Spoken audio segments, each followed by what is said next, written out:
So guys, welcome back. Just heading down to my local green space this evening to have a look for some coyotes.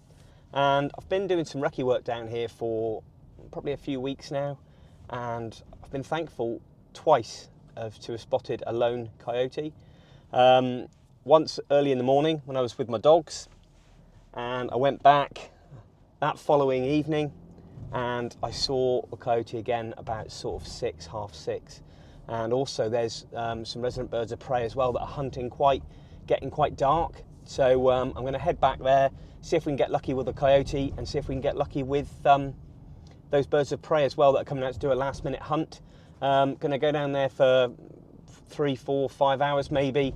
We'll see how we get on, and hopefully we'll get lucky and maybe get to see the coyote and maybe get to see one of the hawks as well. So yeah, hopefully all being well, we'll see it. Maybe able to get to capture some images, or maybe able to get a few bits of video as well of them. But it's literally not that far. I'm driving because I want to get back as quick as I can.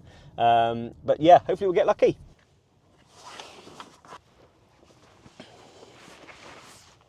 So guys, here we are, back to my local patch, and just heading down to where I saw the coyotes the other night. It's a beautiful evening, not a breath of wind. Let's hope we get lucky. There's no guarantees. I've seen it here twice. So could be a territory, could be a lone coyote on its own. It could be part of a wider territory and doesn't come here that often. I really don't know. But yeah, I'd love it if I could capture it on camera. Bit of video as well and get some decent images. I did capture some images, and I'll put an image on the screen now. And this was at quite a distance.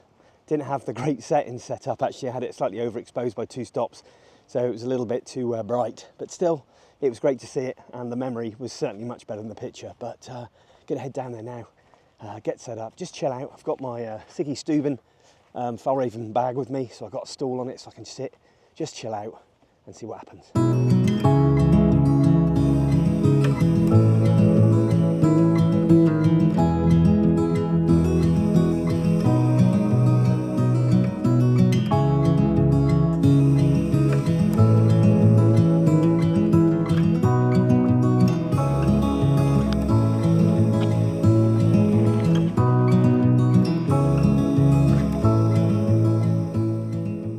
So guys, I've now set up where I last saw the coyote earlier in the week.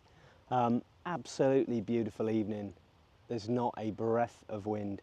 So I went and had a look to see if I could find the juvenile Cooper's hawk, but it went hightailing it around the corner and just disappeared. And because it's very brown, it kind of just disappeared into nothing. So I've come back over here, set up, I've got the camera all ready to go. I've got the Canon R3 and the 100-500 with me, and I've got the 300 f2.8 in my bag, and I'll bring that out and use that when the light level pretty much disappears. And then I'm shooting then at f2.8, which gives me a little bit better, bit of more light gathering as that light fails. Obviously shooting with the 500 at 7.1, it's a little bit limiting even for the R3, so I've got that with me, and that's what I used the other day. I've got some fantastic images of the Cooper's hawk as well, so fingers crossed we get lucky.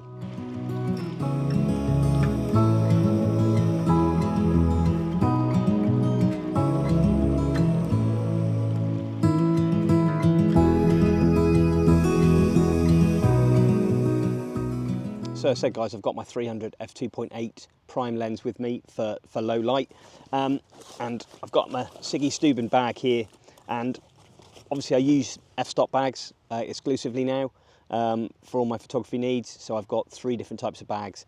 One excessively large, which is the Shin. I've got the Teolopa, which is my daily bag, and I've got the Cashmere, which is my sort of smaller bag. But because I do a lot of recce work, a lot of stuff in fieldcraft and things like that, the Skadi Steuben is ideal for that because it's a seat box as well. It's got an internal frame. I can sit on it, do observation and stuff from there. So because I wanted to take my 300 2.8 in there, and I didn't want to put it just inside the bag without anything protecting it, I've got these. Now these are awesome. So this is, as you can see there, this is an f-stop wrap, protective wrap, and it's made out of very thick foam It's quite lightweight. It's basically self-adheses itself. Absolutely fantastic. It's both with my own logo there and obviously with the Ext logo there. They are absolutely fantastic. You can wrap anything in these, so laptops, tripods, anything sensitive. If you're going on a trip somewhere and you want to put some stuff in even in your whole bag, you can wrap them up in these tight as a bug, put them in the middle of your baggage, and they'll be absolutely superb. I've included a little video at the end, and it actually shows an egg being dropped onto one of these, onto a hard surface, and it just bounces off. They are absolutely fantastic. They come in varying sizes. I'll put the links in the vlog description, and you just unwrap it there, unwrap it there, roll it, out it comes. It's like wrapping up a Christmas present, and it's so good. And here we have it. There's the 300 f2.8. Absolutely fantastic these are. They really are superb. You know, you don't necessarily have to put these and wrap these up and put them into your actually camera bag, into the sections. You can if you want, but it allows you to have that protectiveness of your valuable kit. So yeah, these are absolutely superb, and it's simply a bit difficult to do out in the field here, guys, but you wrap it up, keep wrapping it.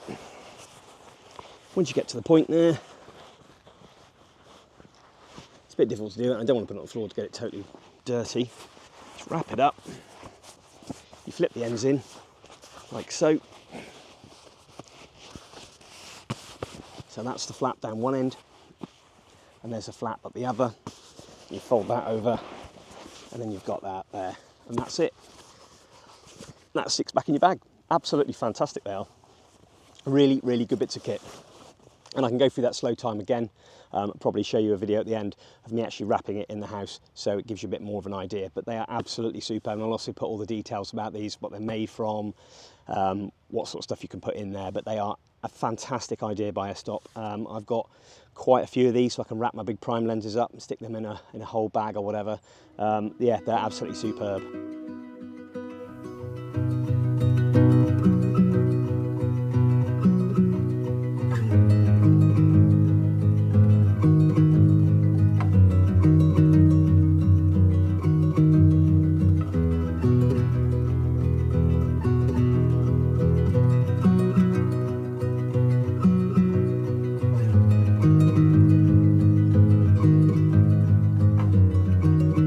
So guys, this is the area where the coyote was, and you know, I don't really want to go crashing through the woodland here.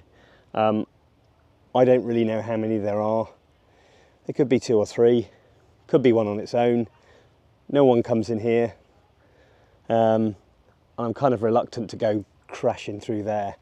Not only do I want to put myself in danger, really, I don't want to go spooking them and them to go running off, to be honest. So, you know, for me, I'm going to keep myself at distance on a nice clearing down below, and hope maybe that they'll come out as that light fails, and maybe they'll come and do a little bit of foraging and hunting. There's lots of rabbits and stuff in here. Yeah,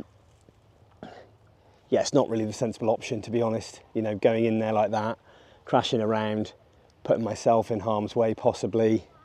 You know, if I stumble across a group, then, you know, it's not really ideal, especially if they've got a den site. So, you know, it's good to watch from a distance. If I don't get lucky, I don't get lucky. I'd rather be away and they come towards me rather than me going in and basically landing myself on top of them. So, yeah, but we'll go back over, sit on the old seat box, chill out and see what happens.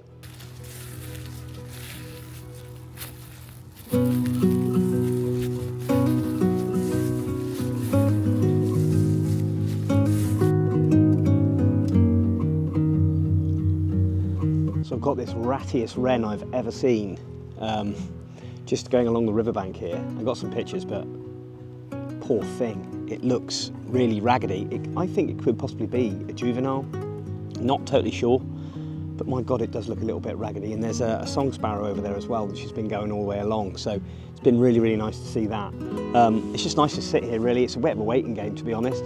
I have to sit, wait, and see if these coyotes show themselves. That they may not.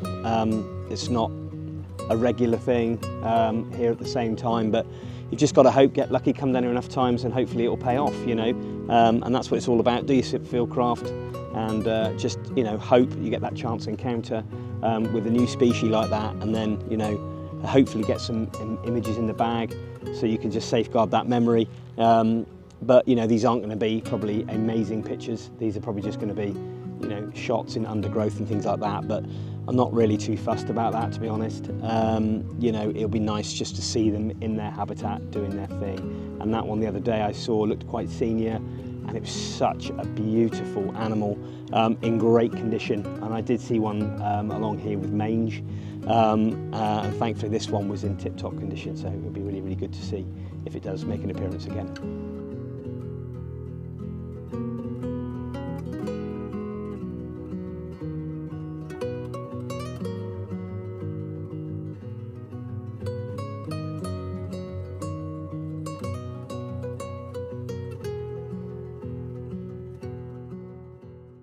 So I've currently got a red-tailed hawk, which is feeding on a kill, top of a pine tree. So I've done a bit of handheld video, so it's a bit sketchy, but hopefully it'll be here. I get higher in elevation, hopefully get right in on it.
So that's absolutely awesome.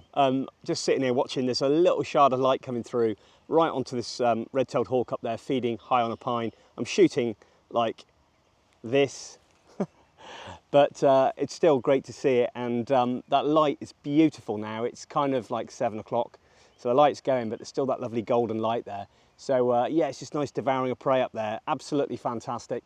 I'm shooting handheld here and for video as well, so it's not easy. But still, you know, it is what it is. I'm shooting slow-mo, so I'm a bit more forgiving there on the old camera shake. And I can do some post-processing as well on DaVinci just to combat a bit of that shake as well. But it's still nice just to come around without clumbering a tripod, big prime lens. Oh, it's off. Oh.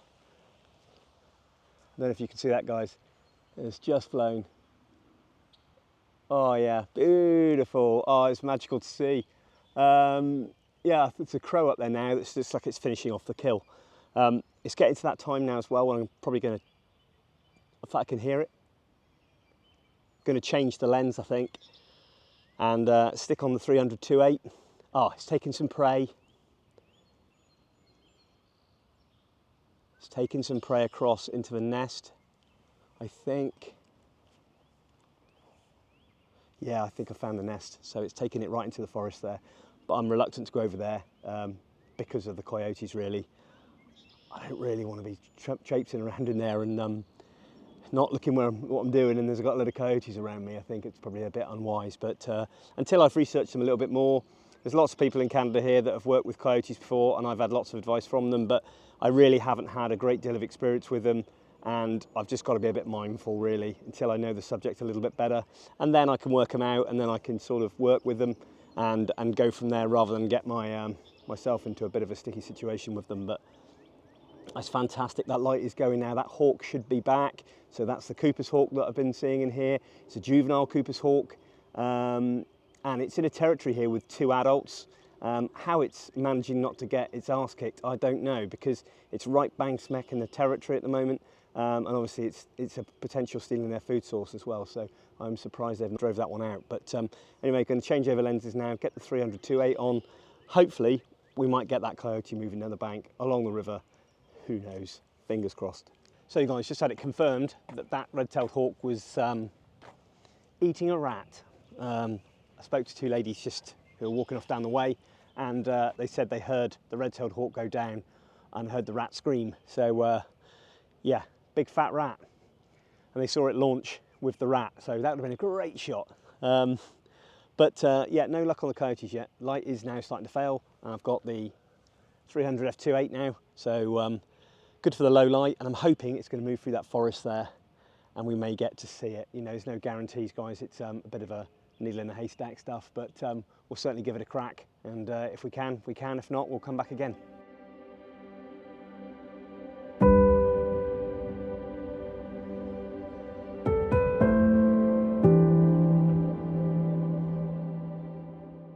So absolutely amazing experience then. I've just had the juvenile Cooper's hawk right in on this tree here. It came bombing up the path just behind me and went straight into these trees. Wasn't bothered about me. I got in probably about, I guess about 30 foot. And if I had the 500 on, I'd have got a lot closer. But I got some cracking shots with the 300 2.8. Perfect timing, just as the light was coming down through these trees here, and I managed to get some nice shots, and actually some nice shots of the bird and its environment, so not up and close in the face. Nice to get that shot, it looking into the frame, looking into what it was looking at. I think it was scouting out some prey on some trees nearby, but absolutely fantastic. Got a little bit of video too. As I said, guys, handheld with the 300 2.8. This thing's a bit of a lump, so there's a bit of shaking going on. I got no way of supporting it, but yeah, you just have to bear with me on that one. But it was fantastic, you know, to see it. And as I said, it wasn't bothered. It was just hunting away, and I managed to get a few shots of it launch from the branch, but they're a little bit soft, I think. But we'll see if we can get away with that one. But oh, fantastic! You know, just thought I'd come down the park for a few hours, you know, 3-4 hours, and I got red-winged blackbirds singing up in the tree. I've got American robins singing there. Absolutely fantastic, beautiful evening. And it's nice to do a vlog in an evening session. As I said, guys, you know, the morning and the evening are the best times. The light's there, the wildlife's active. It is the best time to be out in nature really with your kit. So I'm going to do a lot more of these evening sessions. I really like the evening, that transition of birds feeding before they're due to go to roost, and obviously a lot of mammals obviously out as well, foraging as well, coming out, foxes and coyotes and things like that. So yeah, going to get back over the other side, just sit down on my old box there and just chill out, listen to the bird song. It's gone very quiet, no people, and hopefully we'll get that coyote coming down through right in front of me. I can get some cracking video and get some images too, all being well.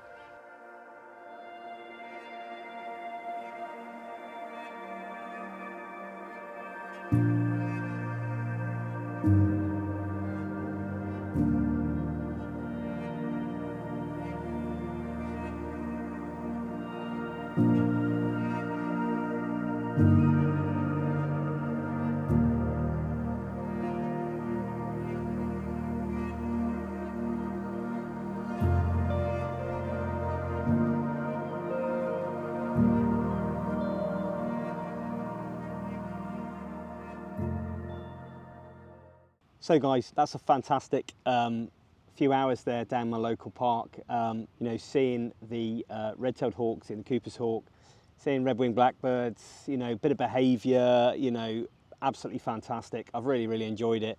You know, it's nice to do some off-the-cuff stuff like this, just pop down. I was kind of like, shall I go down, shall I not?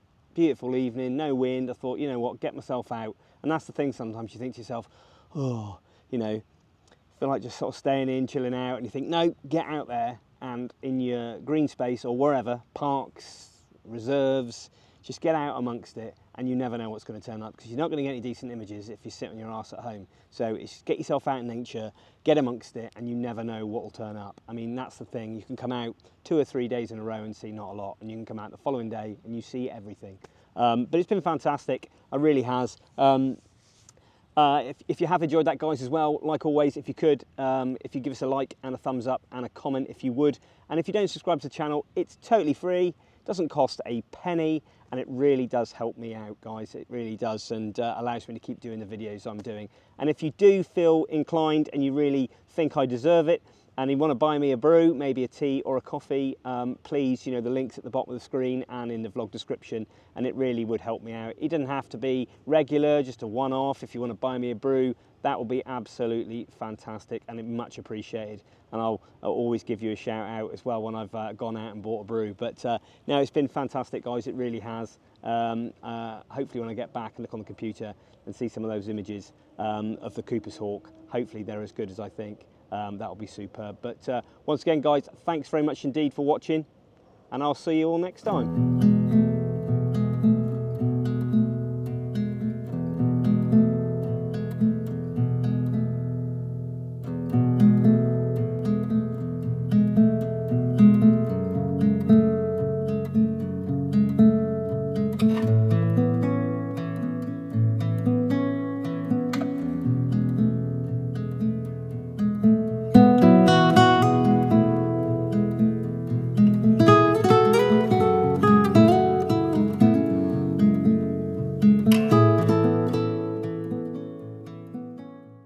So guys, I'm just going to go through, as I said when I was out in the field, about the f-stop protective wraps, just to give you a bit of an example of what you can use the wraps in conjunction with. As I said, you can use laptops, it doesn't have to be camera gear, you know, it can be other types of equipment you want to keep well protected. So these are the wraps themselves. As I say, they're quite lightweight. I put a description in the vlog about what they're made of, links to the f-stop website, etc. I'm just going to quickly show you. Obviously, it's a little bit more easier when you're at home rather than out in the field. So here we have a 800mm Canon RF lens. I'm just going to give that a good wrap up now. So put it in the middle or roll it at the edge. Roll it up. And as you roll, it then mates to the material itself. Keep rolling. That automatically then locks off nice and flush. You fold the ends in like so. So that end, then this end, like that. And there you have it. There's the wrap. Nice and protected. You can make it a little bit more neater, titivate it a bit more. But there it is, nice and easy. Unwrap it. There you have it. Absolutely fantastic. So they got obviously the three sizes here. You've got the excessively really big, large one for prime lenses and other equipment that obviously needs to be wrapped quite a lot bigger. You can see here, this is quite a good size. Really, really good. Keep your prime lenses well and truly wrapped up in. So that's that one. Now we'll bring over here, this is the smallest one they do. I've used this exclusively really for these sort of bodies. Just wrap it like that, get it more central. I mean, you can mess around these a little bit more to make it a little bit better. And then you just wrap it in. The sides down there, same again there. That's it.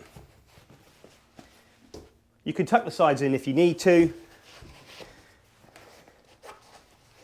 Make it a little bit more narrow like that. Okay, so tuck them in down there. If you want to, just tuck them in a little bit more and then wrap it like that. And there you have it. Not going to go anywhere. There's quite a lot of resistance there, so they don't come unraveled, and you can just tuck those in, job done. Okay, so those are the protective wraps from f-stop. I'll leave the links in the vlog description if you want to check them out. But there we have the f-stop.